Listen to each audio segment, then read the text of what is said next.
هيو جاكمان، أسرار ويلفرين وأخطر مشاهد الأكشن.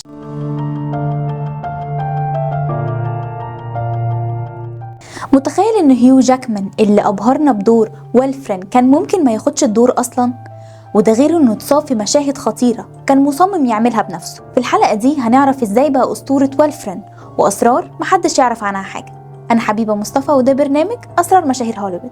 هيو جاكمان اتولد سنة 1968 في سيدني، أستراليا، وكان عايز يبقى صحفي، بس حبه للتمثيل خلاه يدرس فنون المسرح، وبدأ حياته بمسرحيات موسيقية في أستراليا، وده اللي تقل موهبته في الغنى والتمثيل. أول انطلاقة كبيرة كانت مع فيلم إكس مان سنة 2000، بس المفاجأة إن الدور كان المفروض يروح للممثل دوغراي سكوت، لكن بعد ما سكوت اتصاب هيو أخد الدور، والباقي بقى تاريخ. بس اللي محدش يعرفه إن هيو كان بيدرس حركات الحيوانات قبل تصوير الفيلم، وكان بيراقب الذئاب في الغابة علشان يعرف إزاي يمشي ويتحرك زي ويلفرين، وده اللي خلى الدور يطلع واقعي بالشكل ده. في سلسلة إكس مان هيو جاكمان عمل معظم مشاهد الأكشن بنفسه من غير دوبلير، زي مشهد القفز من الطيارة في فيلم إكس مان دايز اوف فيوتشر باست، وده خلى المخرجين يقولوا إن عنده جرأة غير طبيعية. في فيلم لوجان هيو اضطر يخسر 15 كيلو علشان يبان ويلفرين تعبان وكبر في السن، وكان بياكل مرة واحدة في اليوم، وبيقول إنها كانت أصعب تجربة في حياته. الأغرب إنه كان بيعمل تدريبات خاصة بصوته علشان يخلي صوت ويلفرين يبقى غليظ، وكان بيصرخ في غرفة مقفولة علشان يدرب أحباله الصوتية. أجره في أول فيلم كان $500,000، لكن بعد نجاح السلسلة أجره وصل ل$20 مليون، وده خلاه واحد من أعلى نجوم هوليوود أجرا. هيو بيعشق القهوة، وبيقول إنه بيشرب 5 كوبايات في اليوم، ومش بيقدر يبدأ يومه من غيرها، وعنده ماكينة قهوة في البيت، وبيقول إنها أهم جهاز عنده.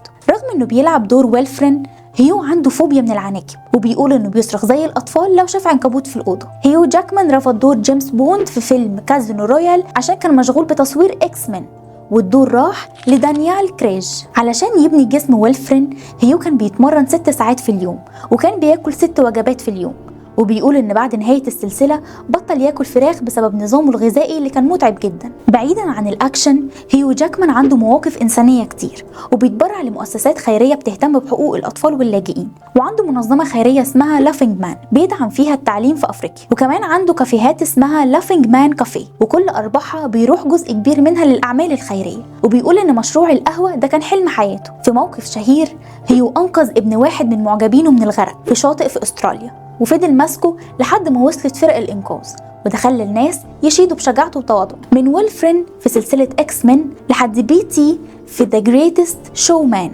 هيو جاكمان قدر يثبت إنه مش بس نجم أكشن، لكنه كمان عنده موهبة في الغنى والتمثيل. في فيلم لي ميزرابلز هيو لعب دور جان فالجان، وكان بيغني بنفسه في كل المشاهد، وده خلاه ياخد جائزة جولدن جلوب لأفضل ممثل.